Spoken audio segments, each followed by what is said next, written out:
অবৈধ গরুসহ গ্রেপ্তার। ঘটনাটি ঘটেছে আজ দুপুর 2টো নাগাদ বহরমপুরের উত্তরপাড়ার মোড় সংলগ্ন এলাকায়। জানা গিয়েছে, সাঁইথিয়া থেকে গরুগুলো বেলডাঙ্গার উদ্দেশ্যে নিয়ে আসা হচ্ছিল। সেই সময় উত্তরপাড়ার মোড়ে আটক করে বহরমপুর থানার পুলিশ। এরপর কোনো বৈধ কাগজপত্র না দেখাতে পারায় সেই সব গরুগুলোকে আটক করে এবং এই ঘটনায় 10 জনকে গ্রেপ্তার করে। শনিবার সাঁইথিয়া থেকে এই গরুগুলো নিয়ে আসা হচ্ছিল। সেই সময় বহরমপুর সাঁইথিয়া রাজ্য সড়কের উত্তরপাড়ার মোড়ে গরুগুলোকে আটক করে বহরমপুর থানার পুলিশ। ঘটনায় উদ্ধার হওয়া 70টি গরু খোয়াড়ে রাখা হয়েছে।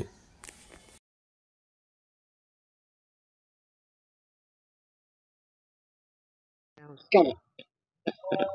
ব্যবসা করি, কি ব্যবসা করো? এই গরুরই। কতজন নিয়ে আসছে? কটা গাড়িতে? আমরা 3টে গাড়ি। কটা গরু ছিল? গরু আমি যে গাড়িতে আসছিলাম 8টা ছিল। পাচারের জন্য নিয়ে আসছিলেন? না, পুষার জন্য আসছিলাম আর বিক্রি করব গ্রামে। এগুলো কেমন দামে বিক্রি হতো?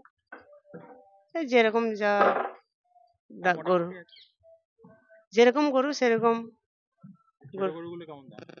ও জানি না, এই বড় করে কিনেছি সাইতে আছে 25,000 20,000। বড়গুলো?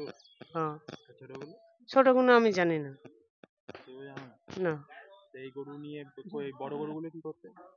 বড় গরুগুলো বিক্রি করতাম আমাদের বেলডাঙ্গায়। বেলডাঙ্গাতে?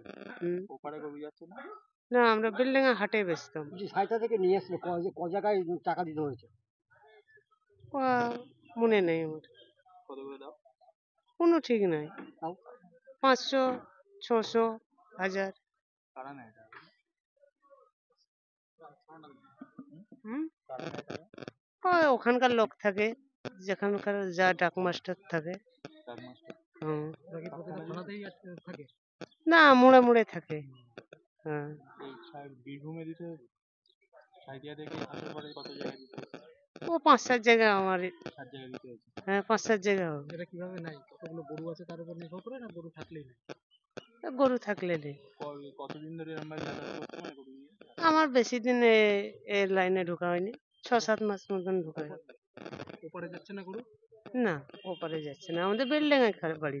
সাঁইথিয়া থেকে বেলডাঙ্গা অব্দি আসে? হ্যাঁ। তোর নাম কি? আমার নাম ইকবল ইকবাল শেখ। কোথায় বাড়ি? বেলডাঙ্গা কাপাসডাঙ্গা গ্রামে।